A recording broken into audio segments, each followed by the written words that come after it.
Students, good morning.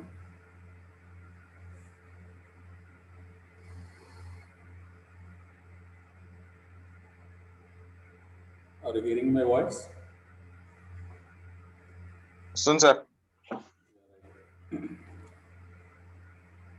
Uh, just before going to the today's concept, philosophical development or the philosophical awakening in ancient Greece as a part of religion.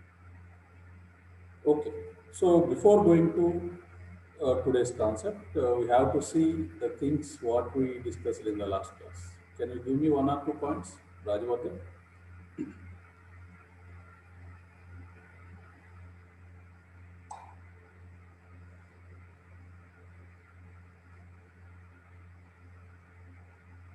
Sir.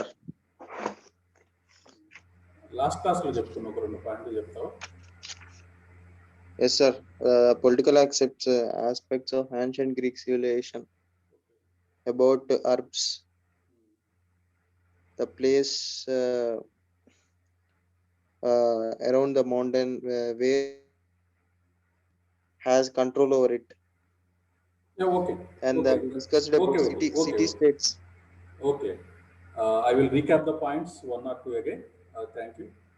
Uh, Here in the last class we discussed about the political structure, basically how the ancient Greece followed the administrative setup in their own political structure.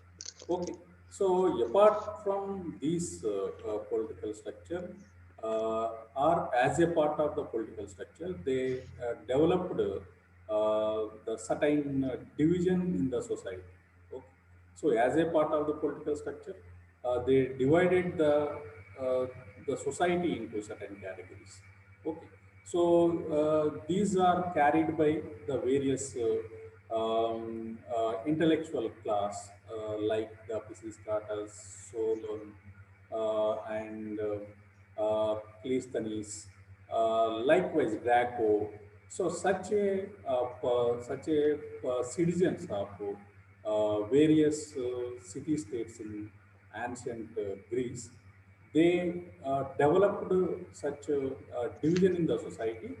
From that division, those representative will elect for the administrative bodies. Okay. So అందులో ముఖ్యంగా అంటే ఏదైతే Greek civilisation గురించి మనం మాట్లాడుకునేటప్పుడు Greek సివిలైజేషన్లో ముఖ్యంగా మనకి city state అనేటటువంటి ఒక కాన్సెప్ట్ కనిపిస్తూ ఉంటుంది కాబట్టి అక్కడ రకరకాలైనటువంటి సిటీ స్టేట్స్ ఉన్నాయి. ఆ సిటీ స్టేట్స్లో ఒకే రకమైనటువంటి పరిపాలనా విధానం లేకపోయినప్పటికీ కూడా ఆ సిటీ స్టేట్స్లో మాత్రం ఏదైతే వాళ్ళు ఫాలో అయినటువంటి పరిపాలన విధానాలలో కొంత సిమిలారిటీ అనేటటువంటిది కనిపించినప్పటికీ కూడా ఒక సిస్టమాటిక్ అడ్మినిస్ట్రేషన్ మాత్రం వాళ్ళు ఫాలో అయ్యారు. ఓకే, సో నిన్నటి క్లాస్లో ఏదైతే ఆ అడ్మినిస్ట్రేటివ్ సిస్టానికి మూలమైనటువంటి ఏదైతే పోలీస్ అనేటటువంటి ఒక ఏదైతే ఒక స్ట్రక్చర్ మనం మాట్లాడుకున్నాం, ఏదైతే పోలీస్ అనేటటువంటి స్ట్రక్చర్లో ఏదైతే ఒక కొండ మీద నివాసం ఉంటున్నటువంటి కోటలో నివాసం ఉంటున్నటువంటి ఒక నాయకుడు ఆ కొండ చుట్టూ ఉన్నటువంటి ప్రాంతాల మీద ఆధిపత్యం చెలాయించడం, క్రమక్రమంగా ఆ కొండ చుట్టూ ఉన్నటువంటి అన్ని ప్రాంతాలని కూడా కలుపుకొని ఒక రాజ్యంగా ఏర్పాటు చేసుకోవడం. సో దాన్ని అరబ్ అని అంటారని మనం చెప్పుకున్నాం. సో ఇది సిటీ స్టేట్ ఏర్పడటానికి ఒక బేస్గా మనం చెప్పుకోవచ్చు. ఓకే, సో అట్లా రకరకాలైనటువంటి సిటీ స్టేట్స్ మనకు కనిపిస్తాయి. సో ఆ సిటీ స్టేట్స్లోని ఉన్నటువంటి ఏదైతే పరిపాలనా విధానాన్ని రకరకాలుగా అంటే తర్వాత కాలంలో రకరకాల మార్పులు చోటు చేసుకుంది. ఓకే, సో ఆ మార్పులకి అంటే ముందుగా అక్కడ ఒక పరిపాలనా విధానం అనేటటువంటిది ఉండాలి కాబట్టి సో అలాంటి పరిపాలనా విధానానికి మూల పురుషుడిగా మనం చెప్పుకున్నట్లయితే ఏదైతే కోరింత్ అనేటటువంటి ఒక సిటీ స్టేట్కి సంబంధించినటువంటి ఒక పెరియాండర్గా మనం మాట్లాడుకుంటాం. ఓకే, సో ఇక పెరియాండర్ తర్వాత పిసిస్ట్రాటస్, గ్రాకో, సోలాన్, క్లీస్తనీస్ ఇట్లా రకరకాలైనటువంటి పాలకులు కానీ, అక్కడ ఉన్నటువంటి ఏదైతే మేధావి వర్గంలో భాగంగా ఉన్నటువంటి ఈ వ్యక్తులు అక్కడ ఒక పరిపాలనా విధానాన్ని వాళ్ళు రూపొందించేటటువంటి ఒక ప్రయత్నం చేశారన్నమాట. ఓకే. సో అందులో మనం ముఖ్యంగా డ్రాకో గురించి మనం మాట్లాడుకున్నాం. ఏదైతే డ్రాకో ఇతను ఏథెన్స్ నగరానికి సంబంధించినటువంటి ఏదైతే కొన్ని రకాలైనటువంటి అంటే అక్కడ ఉన్నటువంటి వర్గాలు, కొన్ని వర్గాలు వర్గాల మధ్య జరిగేటటువంటి సంఘర్షణల్ని నివారించేటటువంటి క్రమంలో ఇతను ఒక థెస్మోథేట్స్ అనేటటువంటి ఒక ఒక రాజా ప్రతినిధిని యొక్క సపోర్ట్ తీసుకొని అక్కడ కొన్ని చట్టాలు చేసేటటువంటి క్రమంలో అతను కొన్ని న్యాయస్ఫూర్తుల్ని అతను స్టార్ట్ చేయడం అనేటటువంటిది జరిగిందనమాట. సో అవన్నీ కూడా చిన్న చిన్న నేరాలని అదుపులో తెచ్చేటటువంటి క్రమంలో ఆ నేరాలకు ఎలాంటి శిక్షలు విధించాలి, ఆ నేరాన్ని సివియారిటీని బట్టి విధించేటటువంటి శిక్షలు, ఇవన్నీ కూడా ఏదైతే ఇతను డ్రాకో చేసినటువంటి ప్రయత్నంలో కనిపిస్తాయి. అట్లనే డ్రాకో తర్వాత చెప్పుకున్నట్లయితే సోలన్. సో సోలన్ చేసినటువంటి ఒక గొప్ప పని ఏంటంటే ఏదైతే క్రమక్రమంగా ఆ న్యాయస్ఫూర్తులకి సపోర్ట్ చేస్తూ ఉండే విధంగా ఆ సొసైటీలోని ఏదైతే ఉన్నటువంటి సొసైటీని ఒక 4 డివిజన్లుగా డివైడ్ చేశారన్నమాట. సో అతను చేసినటువంటి డివిజన్లు మనం ఆల్రెడీ మాట్లాడుకున్నాం. యూక్లిడాడా అని, అట్లనే జార్జ్ అని, డెముర్జీ అని, అట్లనే థేట్స్ అని 4 డివిజన్లు మనం చెప్పుకున్నాం. ఓకే. సో ఇట్లా థేట్స్ని ఏదైతే ఒక సోల్జర్ అంటే మిలిటరీలో పనిచేసేటటువంటి ఒక సోల్జర్స్తో కూడినటువంటి ఒక గ్రూప్, మరలా ఆ థేట్స్ అనేటటువంటి ఆ డివిజన్ని మళ్ళా సబ్ డివిజన్స్గా చేశారు. అందులో ఏదైతే పెంటకోషో డిస్నీ, అట్లనే హిప్స్, అట్లనే జుగిటా అనేటటువంటి 3 సబ్ డివిజన్లు కూడా కనిపిస్తాయి. ఓకే. సో వీళ్ళందరూ కేవలం ఏదైతే ఆ ఏథెన్స్లో ఉన్నటువంటి పరిపాలన విధానంలో భాగంగా ఏదైతే అత్యున్నత స్థాయిలో ఉన్నటువంటి అధికారికి ఉన్నటువంటి అర్హతలు వీళ్ళు మాత్రమే సాధిస్తారు. అంటే ఆ అర్హత వీళ్ళ నుంచి మాత్రమే వస్తుంది. అంటే ఈ ఏదైతే థేట్స్ మాత్రమే దానికి అర్హత కలిగినటువంటి వాళ్ళుగా చెప్పుకోవచ్చు. ఓకే. సో ఇక ఇవే కాకుండా మరో అక్కడ ఉన్నటువంటి ఏదైతే పరిపాలనా విధానాల్లో చెప్పుకున్నట్లయితే కొన్ని ప్రజా న్యాయస్థానాలను కూడా అతను ఏదైతే హేలియా అనేటటువంటి ప్రజా న్యాయస్థానాలను కూడా అక్కడ ఏర్పాటు చేయడం అనేటటువంటి జరిగింది. అట్లనే ఏదైతే 2 రకాలైనటువంటి కొన్ని సభలు కూడా అంటే ఏథెన్స్ నగరాన్ని పాలించేటటువంటి పరిపాలన భాగంలో అతను 2 సభలను కూడా ఏర్పాటు చేయడం అనేటటువంటి జరిగింది. సో అందులో వాళ్ళు ఏదైతే పెద్దలతో ఉన్నటువంటి ఎల్డర్స్ కౌన్సిల్ కూడా ఒకటి ఉన్నది. సో ఏదైనప్పటికీ ఆ సభలకి ఎన్నికయ్యేటటువంటి ప్రతినిధులు కూడా అంటే ఒక లాటరీ పద్ధతి ద్వారా ఎన్నుకునేటటువంటి ఒక సిస్టాన్ని కూడా ఈ సోలన్ ప్రవేశపెట్టడం అనేటటువంటి జరిగింది. ఓకే. సో ఇంకా అతని తర్వాత పిసిస్టాటస్ అనేటటువంటి ఒక రూలర్, అతను తర్వాత ఏదైతే క్లీస్తనిస్ అనేటటువంటి రూలర్ ఎవరైతే అధికారంలోకి వచ్చారో వాళ్ళు మరికొన్ని సంస్కరణలు యాడ్ చేయడం అనేటటువంటి జరిగింది. సో అందులో భాగంగానే ఏదైతే ఏథెన్స్కి చుట్టుపక్కల ఉన్నటువంటి ప్రాంతాలని ఒక ఏదైతే అటికా అనేటటువంటి ఒక ఏదైతే ఒక ఫెడరేషన్ ఏర్పాటు చేసి ఒక సమాఖ్యని ఏర్పాటు చేసి సో ఆ సమాఖ్యని మళ్ళా 3 డివిజన్లుగా చేసి సో ఏదైతే ఒక నగర భాగం, తీర భాగం, అట్లనే అంతర్భాగంగా చేసి మొత్తం ఆ భాగాల్ని మరలా ఒక 3 సబ్ డివిజన్లుగా డివైడ్ చేసి ఒక్కొక్క డివిజన్ని ట్రిట్టీగా పిలవటం మొదలుపెట్టారు. ఓకే. సో అట్లనే ఇదొక ట్రిట్టీస్గా పిలిచారు. సో ఆ ట్రిట్టీల నుంచి రకరకాలైనటువంటి రిప్రజెంటేటివ్స్ ఏదైతే ఆయా పరిపాలన భాగంగా ఉన్నటువంటి సభలకి ఎన్నికయ్యేటటువంటి ఒక పద్ధతిని అతను ప్రవేశపెట్టారు. Okay.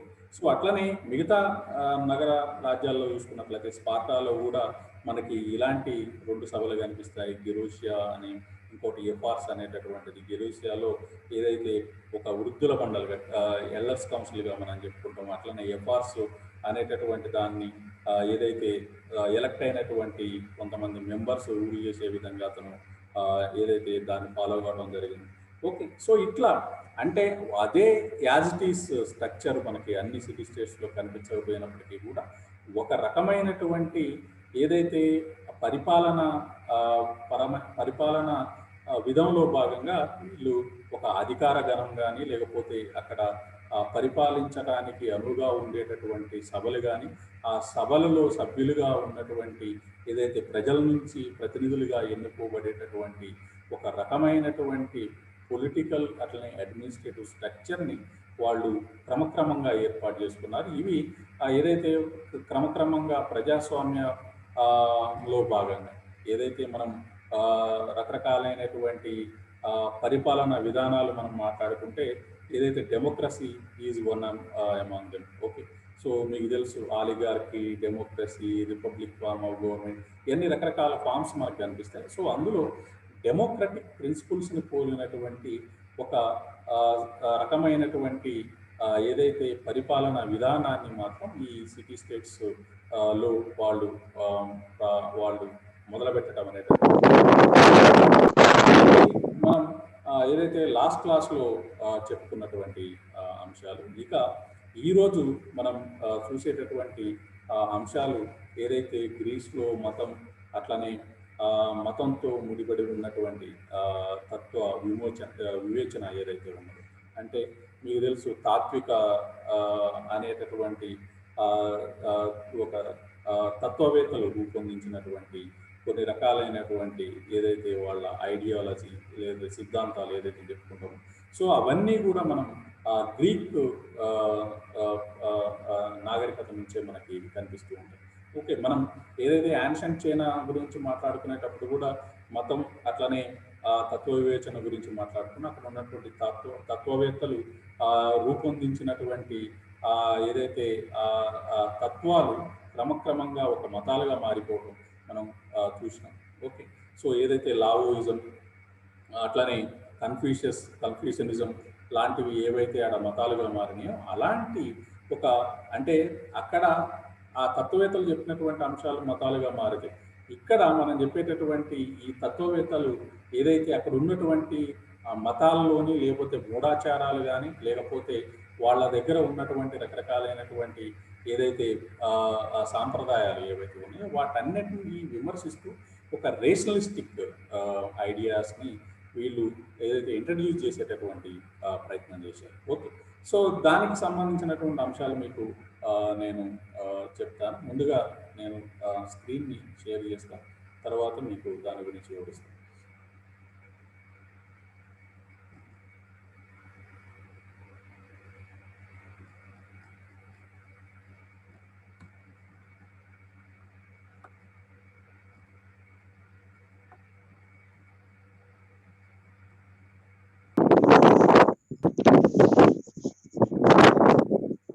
Okay, students, are you getting my screen?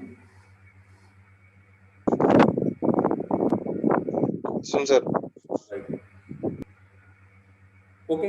So ఇక గ్రీక్స్ ఎవరైతే ఉన్నారో, అంటే గ్రీకులు ఒక ప్రకృతి శక్తులైనటువంటి రకరకాలైనటువంటి దేవతల్ని పూజించేటటువంటి ఒక పద్ధతి మనం ఆల్రెడీ మాట్లాడుకున్నాం. ఏదైతే సోర్సెస్లో చెప్పుకునేటప్పుడు జిఎస్ కానీ, అపోలో, ఎథీనా లాంటి కొంత దేవతలను వాళ్ళు పూజించేటటువంటి ఒక పద్ధతి వాళ్ళు ఫాలో అయ్యారని మనం మాట్లాడుకున్నాం. ఓకే. సో ఏదైతే ఆ ప్రకృతి శక్తులైనటువంటి ఏదైతే పిడుగును ధరించినటువంటి జిఎస్ కానీ, సముద్ర దేవతలైన పోసిడాన్ కానీ, అట్లనే మధ్య దేవత అయినటువంటి డయోనిస్ కానీ, అట్లనే జ్ఞానానికి దేవత అయినటువంటి ఎథీనా కానీ, అట్లనే ఏదైతే విలువిద్యకు దేవుడిగా చెప్పుకునేటటువంటి అపోలో కానీ, ఇట్లా రకరకాలైనటువంటి దేవతల్ని వాళ్ళు పూజించేటటువంటి పరిస్థితి మనకి ఈ యాన్షంట్ గ్రీస్ నాగరికతలో మనకి కనిపిస్తుంది అన్నమాట.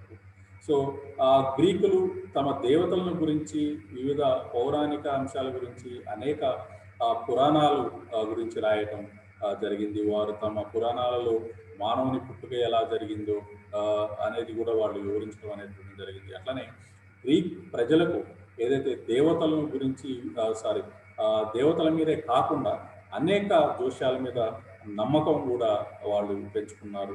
ఇలాంటివి మనకు కనిపిస్తాయి. ఏదైతే డెల్ఫీ అనేటటువంటి నగరంలో చెప్పబడేటటువంటి ఒక జోష్యం అక్కడ ఏదైతే ఒక చారిత్రకమైనటువంటి ప్రాముఖ్యాన్ని వివరించడం అనేటటువంటి జరిగింది. అట్లనే గ్రీకుల జీవన విధానంలో మతానికి కానీ ఏదైతే తత్వ వివేచనకు ఒక సూక్ష్మమైనటువంటి విభేదాన్ని మాత్రం మనం చూడొచ్చు. అట్లనే వివిధ రకాలైనటువంటి తత్వవేత్తలు ఎవరైతే అనాక్సిమండర్, ఎంపడోకిల్స్, డెమోక్రిటస్ వంటి రకరకాలైన ఏదైతే తత్వవేత్తలు వారి రచనల ద్వారా, అట్లనే మూఢనమ్మకాలను ప్రోత్సహించే తత్వచింతన నుండి హేతువాదాన్ని, అట్లానే తర్కాన్ని, లాజిక్ని వాళ్ళు ఒక శాస్త్రీయ దృక్పథ పరిణామాన్ని ఏదైతే క్రియేట్ చేసినటువంటి పరిస్థితి మాత్రం మనం చెప్పుకోవచ్చు. ఓకే. సో దీనిని ప్రోత్సహించడంలో అంటే ఒక తార్కికవాదం, అట్లనే ఒక ఏదైతే శాస్త్రీయ దృక్పథాన్ని ఏదైతే వాళ్ళు ప్రోత్సహించడం మొదలుపెట్టారో వాళ్ళని సోఫిస్టులుగా పిలవడం మొదలుపెట్టారు అన్నమాట. ఓకే. సో వీళ్ళందరినీ కూడా సోఫిస్ట్ శాఖకు సంబంధించినటువంటి వ్యక్తులుగా చూస్తాం. అంటే సోఫిస్టులు అంటే వివేకవంతులు అయి వాళ్ళ యొక్క ఏదైతే రకరకాలైనటువంటి సంశయాలు ఉంటాయి, అంటే వాటన్నిటిని కూడా తీర్చేటటువంటి తాత్వికుల్ని మనం సోఫిస్టులుగా చెప్పుకుంటాం. కాబట్టి సో సోఫిస్టులు అనేటటువంటిది ఒక సెక్ట్గా కూడా మారిపోయిందనమాట. ఓకే. సో ఇక వీళ్ళలో ముఖ్యంగా మనం చెప్పుకున్నట్లయితే సోక్రటీస్, ప్లేటో, అరిస్టాటిల్ అనేటటువంటి ఈ 3 తరాలకి చెందినటువంటి ఈ గురు పరంపరలో గ్రీక్ తాత్విక చింతన ఒక కొత్త రకమైనటువంటి రూపుదిద్దుకోవడం, అట్లనే మానవుల జీవనంలో మౌలికమైనటువంటి ఏదైతే నైతికమైనటువంటి అంశాల పరిణామాలతో విశ్లేషించడం అనేటటువంటిది జరిగింది. వీళ్ళే కాకుండా ఏదైతే ఎపిక్యూరియన్లు, స్థాయికులు, సినిక్లు అనేటటువంటి తాత్విక శాఖలు కూడా మనకి ఇక్కడ కనిపిస్తూ ఉంటారు. అయితే ఇక్కడ మతం, తత్వం రెండూ కూడా సైమల్టేనియస్గా కంటిన్యూ అయినాయి అక్కడ. కానీ మతంలో ఉన్నటువంటి తప్పుల్ని చూపి దాన్ని కరెక్ట్ చేసేటటువంటి లేదా ఒక శాస్త్రీయ దృక్కోణంతో చూసే విధానాన్ని ఏదైతే ప్రజల్లో తీసుకెళ్ళినటువంటి పరిస్థితుల్లో ఇలాంటి తత్వవేత్తలు మనకి ఇక్కడ కనిపిస్తారు. కానీ మతం, తత్వం రెండూ కూడా సైమల్టేనియస్గా ప్యారల్గా మనకి ఈ యాన్షియంట్ సివిలైజేషన్లో కనిపిస్తాయి. కానీ మతం గురించి మనం ఏదైతే తర్వాత క్లాస్లో మాట్లాడుకున్నాం, ముందుగా ఏదైతే అక్కడ తత్వ విమోచన ఎలా ఉన్నది అనేటటువంటిది మనం చెప్పి తర్వాత మనం అక్కడ ఉన్నటువంటి మతం గురించి మనం మాట్లాడుకున్నాం. ఓకే. సో ఇక్కడ మీకు తెలుసు ఈ మొత్తం ఓవరాల్గా ఇక్కడ ఉన్నటువంటి యాన్షియంట్ గ్రీక్లో ఉన్నటువంటి తత్వ వివేచనని మనం ఒక తత్వవేత్తల్ని ఆధారం చేసుకొని మనం ఒక 3 ఫేజ్లుగా మనం డివైడ్ చేసుకోవచ్చు. Okay. So we can divide these the philosophical awakening into the 3 phases. Okay. So one is the Socrates before the Socrates and Socrates age and later Socrates. Okay. So ఇక్కడ మనం సోక్రటీస్ని బేస్గా చేసుకున్నట్లయితే సోక్రటీస్ ముందు యుగంగా చెప్తాం, అట్లానే Socrates యుగంగా చెప్తాం, అట్లానే Socrates తర్వాత యుగంగా, తదనంతర యుగంగా మనం డివైడ్ చేసుకున్నట్లయితే ముందుగా సోక్రటీస్ సంబంధించినటువంటి కాలానికి సంబంధించినటువంటి అంశాలు మనం చూసినట్లయితే జనరల్గా ఏదైతే క్రీస్తు పూర్వం 470 పూర్వకాలంలో ఏదైతే సోక్రటీస్ పురోయుగంగా చెప్పుకోవచ్చు. ఈ యుగంలో గ్రీకులందరూ ఒకే జాతి వారు కాదని, వారి అభిప్రాయం వేరని భావించడం జరిగింది. వారి గ్రీకుల మూలపురుషుడైనటువంటి హెలెన్ను, అతని పూర్వీకులైనటువంటి జియస్ వంటి దేవతల జీవితాన్ని, ఔన్నత్యాన్ని ఏదైతే శంకించి ప్రశ్నించడం అనేటటువంటి జరిగింది. అంటే దేవుళ్ళ యొక్క పుట్టుకను, అట్లనే దేవుళ్ళ యొక్క ఏదైతే ఆరాధనని శంకించడం, అంటే దాన్ని ప్రశ్నించేటటువంటి ఒక తత్వం మాత్రం ఈ సోక్రటీస్ ముందు యుగంలోనే మొదలైంది. సో అయితే ఈ స్థితిలో దేవతలు లేరనుకునేటటువంటి, అంటే దేవతలు లేరనుకునేటటువంటి ఒక నాస్తికవాదం, అట్లనే దేవతలు ఉన్న వాళ్ళని ఎంతవరకు పూజించాలి లేదా సమర్థించవచ్చు అనేటటువంటి ఒక హేతువాదం, అట్లనే గ్రీక్ నమ్మకాలను వారి వాస్తవిక అనుభవం దృష్ట్యా పరిశీలించడంలో వచ్చిన భౌతికవాదం, అట్లనే జరిగే విషయాలు జరగటం అసంభవం అని భావించేటటువంటి ఆజ్ఞేయతావాదం, ఆగ్నాస్టిజం. ఓకే. సో ఇట్లా రకరకాలైనటువంటి వాదాలు వ్యాప్తి చెందడం అనేటటువంటి జరిగింది. అది సోక్రటీస్ కంటే ముందు యుగంలో. ఓకే. సో ఇక అదే కాలంలో అంటే సోక్రటీస్ పూర్వయుగంలో అందరూ అనివార్యంగా సృష్టి, ఆవిర్భావం, స్థితి వంటి అంశాల గురించి ఆలోచించడం మొదలుపెట్టారు. అట్లనే హోమర్ ఏదైతే మీకు తెలుసు, మనం సోర్సెస్లో చెప్పుకున్నాం, హోమర్ రాసినటువంటి ఏదైతే కావ్యాలైనటువంటి ఇలియాడ్ కానీ, ఒడిసి ఏదైతే, అట్లనే హేసియాడ్ తన కవితలతో సృష్టిని గురించి అనేక ఆలోచనలు చేయడం అతని కవితల్లో క్లియర్గా కనిపిస్తుంటాయి అన్నమాట. ఓకే. సో వీరందరూ కూడా దైవ సంకల్ప బలం వలన సృష్టి ఏర్పడిందని, దానిలో మార్పులు జరుగుతూ ఉన్నాయని వాళ్ళు నమ్మటం అనేటటువంటి జరిగింది. వాళ్ళ యొక్క ఏదైతే గ్రంథాల్లో కానీ వాళ్ళు చెప్పినటువంటి అంశాల్లో కానీ స్పష్టంగా కనిపించింది. ఓకే. సో ఈ అభిప్రాయాలను జనాలు కొంతమంది యథావిధిగా అంగీకరించలేదు. అంటే అందరూ దాన్ని సమర్థించేటటువంటి వ్యక్తులు చాలా వరకు ఉన్నప్పటికీ కూడా దాన్ని సమర్థించకుండా దాన్ని ప్రశ్నించేటటువంటి కొంతమంది వ్యక్తులు కూడా మనకి ఈ యుగంలో కనిపిస్తారు. అటువంటి వారిలో మనకి ముఖ్యంగా థేల్స్ మొదటి వాడుగా చెప్పుకోవచ్చు. ఓకే. సో థేల్స్ ఇతడు ఏదైతే మిలెటస్ అనేటటువంటి ఒక నగరానికి చెందినవాడు. సో ఈజిప్ట్లో ఖగోళ శాస్త్రాన్ని అధ్యయనం చేసి సూర్యగ్రహణాన్ని ఏదైతే గురించి చెప్పినటువంటి వ్యక్తిగా మనం ఈ థేల్స్ గురించి మనం మాట్లాడుకోవచ్చు. సో ఇతను చెప్పినటువంటి ముఖ్యమైనటువంటి సిద్ధాంతాల్లో నీరు సమస్త వస్తువులకు మూలమని ఇతను చెప్పడం అనేటటువంటి జరిగింది. ఓకే. సో అంటే జనరల్గా ఇక్కడ థేల్స్కి సంబంధించినటువంటి కొన్ని అంశాలు మనం చూసినట్లయితే, సో అందులో ముఖ్యంగా మనకి కనిపించేటటువంటి వాళ్ళలో ఏదైతే Thales the founder of various philosophical school and says that permanent entity is water. Okay. So which is why also propounded that the earth floats on water. Okay. So and he derived this assumption from seeing that nutriment of everything is moist and that heat itself is generated from the moisture and depends upon it for its existence. Okay. So ఇతని తర్వాత మనం మాట్లాడుకున్నట్లయితే Anaximander. Okay. So Anaximander was the student of Thales and he argues that rather than the Thales should be considered the first Western philosopher, owing to the fact that we have a direct and undisputed quote from Anaximander, while we have nothing written by Thales. Okay, so Anaximander invented the idea of the models, drew the first map of the world in Greece, and said to have been the first to write a book of the prose. Okay. So he traveled extensively and was highly regarded as contemporaries. Among his major contributions to philosophical thought was his claim that the basic stuff of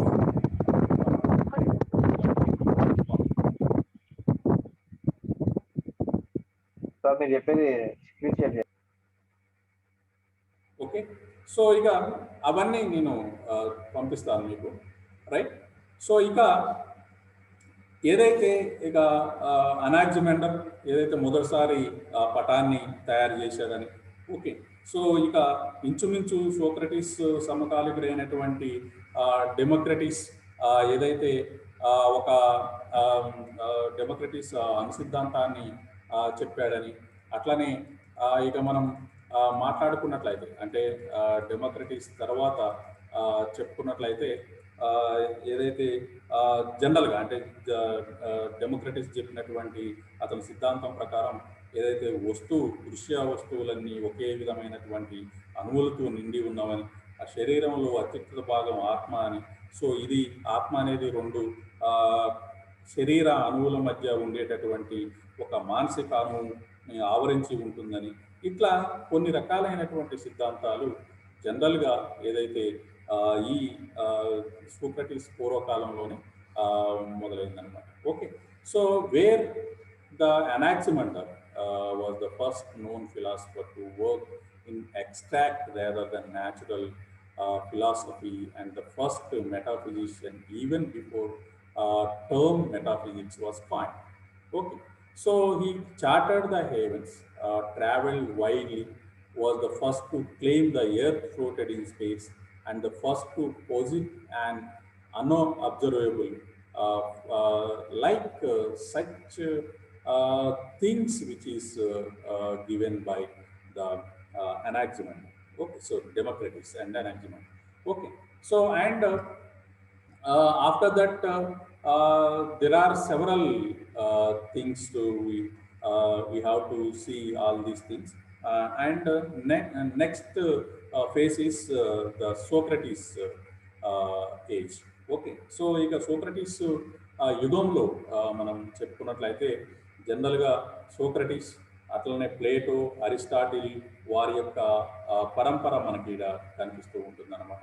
so ఇక పరంపరలో మీకు తెలుసు Aristotle ఏదైతే ఒక ప్రశ్నోత్తర వాదాన్ని మొదలుపెట్టడం, ఆ ప్రశ్నోత్తర వాదంలో జనరల్గా అతను ఏదైతే ప్రతి ఒక్క దాన్ని క్వశ్చన్ చేసేటటువంటి ఒక పరిస్థితి గురించి వివరించడం మనం చూస్తూనే ఉన్నాం. ఓకే, సో అందులో ముఖ్యంగా మనం సోక్రటీస్ సంబంధించినటువంటి అంశాలు మనం చెప్పుకున్నట్లయితే జనరల్గా సోక్రటీస్ ఏదైతే ఒక ఏథెన్స్ నగర రాజ్యానికి చెందినవాడిగా, అట్లనే కొంతకాలం సైన్యంలో పనిచేసి తర్వాత మరికొంత కాలం ఏథెన్స్లోని ఏదైతే కౌన్సిల్ ఆఫ్ 500 అనేటటువంటి ఒక సభకి అతను ఎన్నిక కావడం. అట్లనే ఏదైతే వాటిలో ముఖ్యంగా సోక్రటీస్ అతని కాలంలో ఉన్నటువంటి అంటే పరిస్థితుల్ని చూసినటువంటి అతను కొన్ని అంటే అంశాలని, అంటే ప్రతి ఒక్కటి ఇలా ఎందుకు జరుగుతుంది, సో దీని వెనక ఉన్నటువంటి కారణాలు ఏంటి అనేటటువంటి ఒక ప్రశ్నోత్తర వాదాన్ని అతను చేయడం అనేటటువంటిది జరిగింది. సో అందులో ముఖ్యంగా మనకి ఏదైతే ప్లేటో అతని అదే అరిస్టాటిల్ శిష్యుడిగా మనం చెప్పుకున్నట్లయితే ప్లేటో రాసినటువంటి రచనలు ఏవైతే ఉన్నాయి, ముఖ్యంగా ఎపాలజీ ఆఫ్ సోక్రటీస్, అట్లనే క్రీటో, ఫెసిడో అనేటటువంటి రకరకాలైనటువంటి గ్రంథాలు ఏవైతే ఉన్నాయో, సో ఆ గ్రంథాలలో సోక్రటీస్ గురించి మనకి పూర్తి వివరాలు మనకి దొరుకుతూ ఉంటాయి. సో దేవుడు ఒక్కడే జ్ఞానవంతుడని ఏదైతే అరిస్టాటిల్ అదే సోక్రటీస్ అభిప్రాయంగా చెప్పారు, అట్లనే మనిషి తానేది తెలుసుకోవాలనుకుంటున్నాడో అది నిజంగా అతనికి తెలియదని రుజువు చేయడం అతని జ్ఞానార్జనకు ఏదైతే ప్రోత్సహించినట్లయితే అనేటటువంటి కొన్ని రకాలైనటువంటి ఏదైతే సిద్ధాంతపరమైనటువంటి అంశాలు ఉన్నాయో అవన్నిటిని కూడా ఏదైతే ప్లేటో అతని యొక్క రచనలు ముఖ్యంగా సోక్రటీస్ గురించి చెప్పడం అనేటటువంటిది జరిగింది. ఓకే, సో మీకు ఆల్రెడీ స్క్రీన్ మీద కనిపిస్తుంది. Socrates embarked on a whole new perspective of achieving practical results through the application of philosophy in our daily life, something that was largely missing in the approach of pre-Socrates philosophy. Okay, so he openly moved away from the relentless physical speculations that previous philosophers had been so busy interpreting and assimilating, and attempt to establish an ethical system based on human reasoning rather than various theological doctrines. Okay, so instead of regretting the ideas based solely on his individual interpretations, he would question people relentlessly on their beliefs and try to find definitions of virtues by conversing with anyone proclaiming to possess such qualities. Okay, so Socrates became a key figure and amazed numerous followers, but he also made many enemies also. Okay, so eventually his beliefs and realistic approach to philosophy led to his execution. Okay, so but one might argue that his philosophical martyrdom, more than anything else, turned him to the iconic figure that he is today. Okay, so we are knowing about the Socrates means about because he was a pioneer in this theology, sorry, in this philosophical thinking. Okay, so after in the same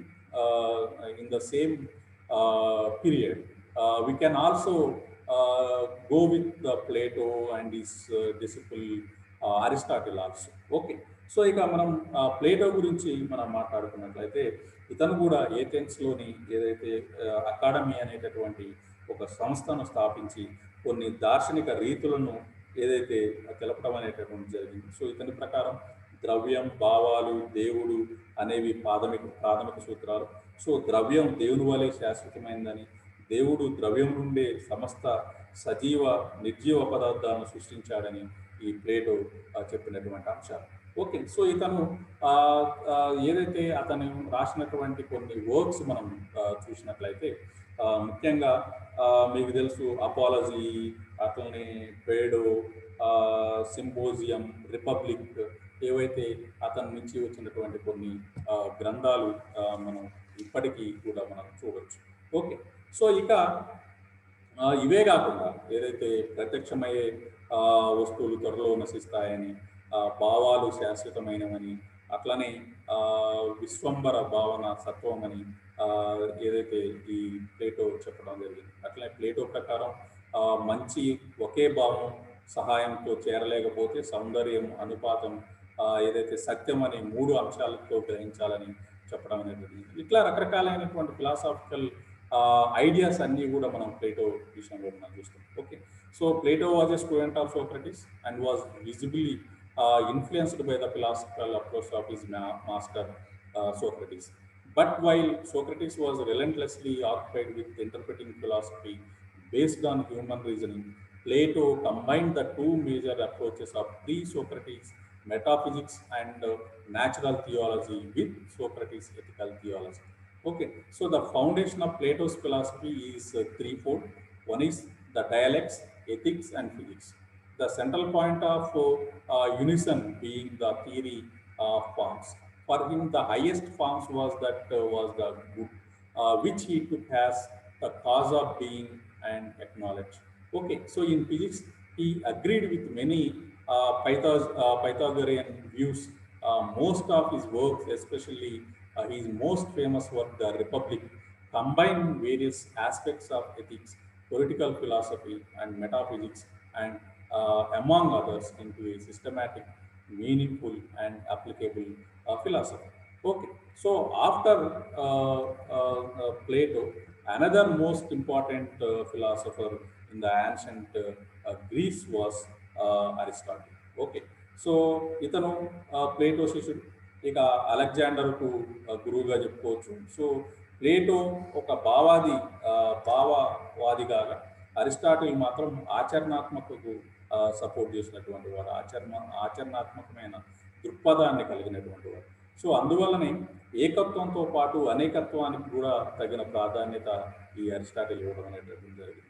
okay, మీకు తెలుసు Aristotle రాసినటువంటి గ్రంథాల్లో ముఖ్యంగా history of animals అనేటటువంటి గ్రంథం ముఖ్యంగా చెప్పుకోవచ్చు. అట్లనే ఇతడు జ్ఞానాన్ని ప్రత్యక్ష వైవిధ్యం దృష్ట్యా భౌతిక శాస్త్రం, అతిభౌతిక శాస్త్రం, తర్కం, నీతి శాస్త్రం అనేటటువంటి 4 రకాలుగా ఇతను ఏదైతే వర్గీకరించడం అనేటటువంటిది జరిగింది. So he was a great philosophers during the time of Socrates period. Okay, so the Aristotle of Stagira was the most influential among the disciples of Plato. His interpretation of things was more based on facts learned from the experience people would gain in their lives, an approach that differed from that of his master, who prepared a perspective that was beyond the accessibility of the physical senses. He proved to be imaginative, uh, proved to be a imaginative writer and equally creative polymath, gradually rewriting pre-established concepts in almost all areas of knowledge that he encountered. Okay, so at the time when human knowledge was still far too generalized. He broke down this knowledge into distinct categories such as ethics, biology, mathematics, and physics as a classification pattern still used today. Okay, so Aristotle is truly a key figure in ancient Greek philosophy, whose influence went on to have an impact way beyond the bounds of ancient Greece. Okay, so వీళ్ళ ముగ్గురిని కూడా మనం ఏదైతే Socrates యుగంలో భాగంగా మనం చెప్పుకున్నట్లయితే, ఇంకా Socrates అనంతర యుగం తీసుకున్నట్లయితే ఇందులో మనకి మూడు రకాలైనటువంటి స్కూల్స్ కనిపిస్తాయి: Epicureans, stoicism and civic. Okay, so ఇక ఎపిక్యూరియన్స్ గురించి మనం మాట్లాడుకున్నట్లయితే, ఎపిక్యూరియన్ అనేటటువంటిది మరలా ఒక రిలీజియన్గా కూడా మనకు కనిపిస్తూ ఉంటుంది అన్నమాట. ఓకే, సో ఇక ఎపిక్యూరియన్ ఏదైతే మనం చూస్తామో ఇందులో ఎపిక్యూరస్ అనేటటువంటి వాడు ప్రారంభించినటువంటి ఎపిక్యూరియనిజం. అట్లానే సో ఇతను ఏదైతే ఒక వ్యక్తి వాదిగా మనం చెప్పుకోవచ్చు.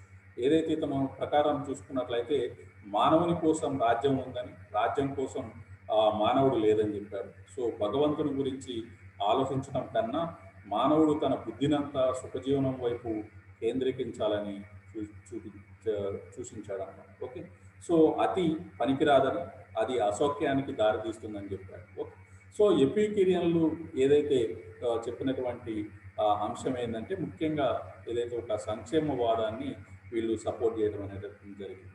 ఇక స్టాయిసిజం గురించి మనం మాట్లాడుకున్నట్లయితే, ఆ స్టాయిసిజాన్ని జినో అనేటటువంటి ఒక ఫిలాసఫర్ దీన్ని స్థాపించినట్టుగా మనం చూసుకుంటాం. ఓకే, సో ఇక జినో స్థాపించినటువంటి ఏదైతే మీకు స్క్రీన్ మీద కనిపిస్తుంది జినో, ఏదైతే జినో ఈ సిద్ధాంతాన్ని ప్రతిపాదించాడు. సో వీరు భౌతికవాదాన్ని, నిరాశావాదాన్ని ఏదైతే ఏర్పరిచినారో వీరు హేతుబద్ధతను కూడా ప్రోత్సహించారు. సో విశ్వం అంతా మంచితో కూడినదని, మానవుడు చిన్న విశ్వం లాంటి వాడని జినో చెప్పడం అనేటటువంటి జరిగింది. Okay, so at a time when most philosophers in ancient Greece were using reason and knowledge to interpret nature, Zeno of Elea was devoting his time to elucidating the many puzzles and paradoxes of motion and plurality. So it is worth nothing that he attempted to explain contradictory conclusions present in the physical world many years before the developing of the laws. Okay, so Zeno further expanded and defended the philosophical ideologies established by Parmenides, which were facing much opposition from common opinion at that time. So he propounded multiple paradoxes himself, which were debating among later generations of philosophers. The majority of the contemporary arguments on his paradoxes were on the infinite division of the time and space, such as if there is a distance, there is also half that distance, and so on. Okay, Zeno was the first in philosophical history to show that concept of infinity. Okay, so after Zeno's Stoicism, another one is the civic. Okay, so civic వీళ్ళని ముఖ్యంగా ఏదైతే నిరాశావాదులుగా మనం మాట్లాడుతున్నాం. Okay, so వీళ్ళని నిరాశావాదులుగా చెప్తాం. So ఇందులో ముఖ్యంగా ఏదైతే ఒక ఈ నిరాశావాదానికి ఆద్యుడిగా మనం చెప్పుకున్నట్లయితే, సో అతన్ని డయోజెనిస్ దీనికి ఆద్యుడిగా మనం మాట్లాడుకోవచ్చు.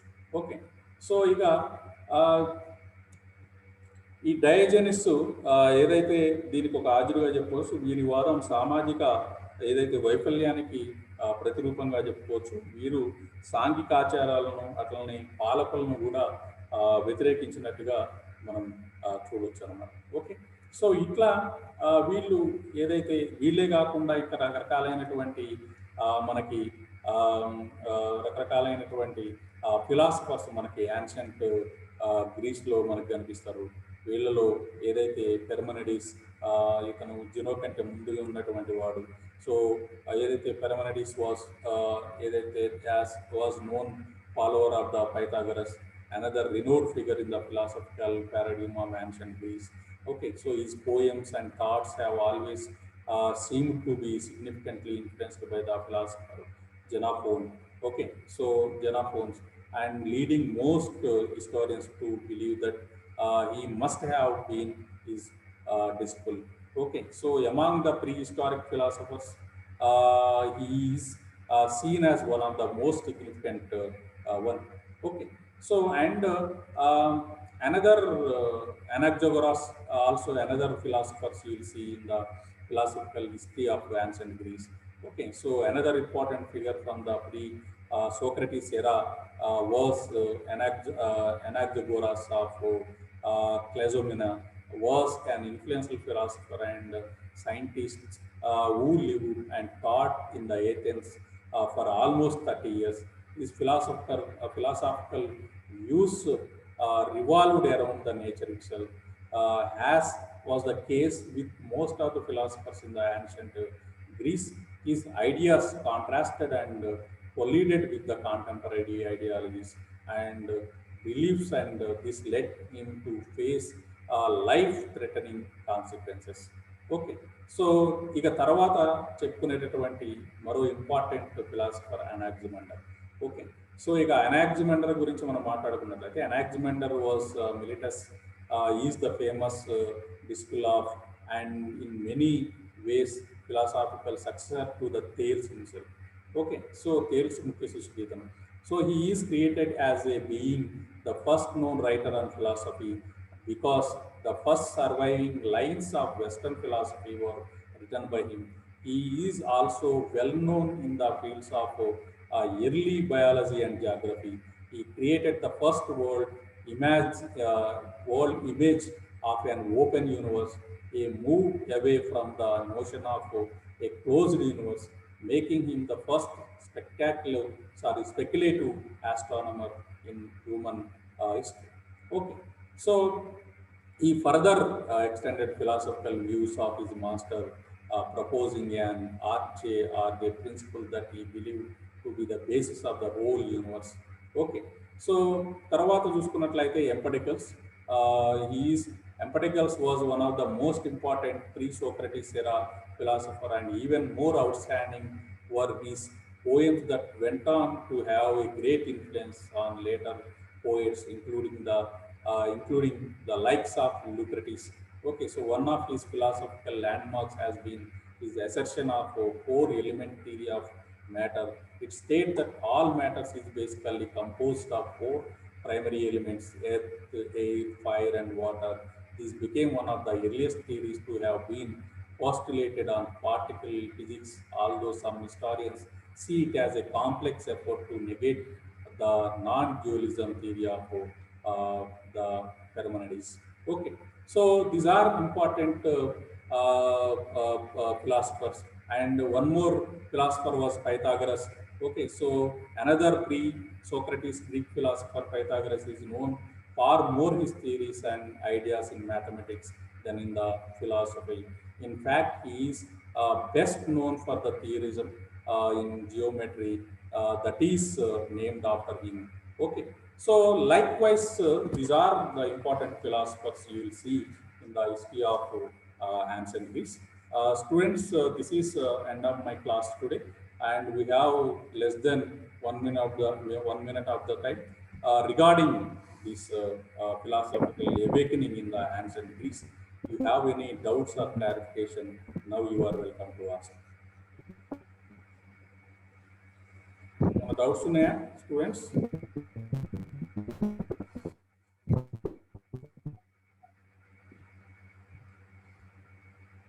బాలామణి, ఇంద్రకుమార్, వనజ, రాజవర్ధన్. సార్ కొంచెం స్పీడ్ తగ్గించండి సార్, అర్థం అవట్లేదు స్పీడ్ చెప్తే. ఇన్ని సంవత్సరాలకు గుర్తొచ్చిందమ్మా?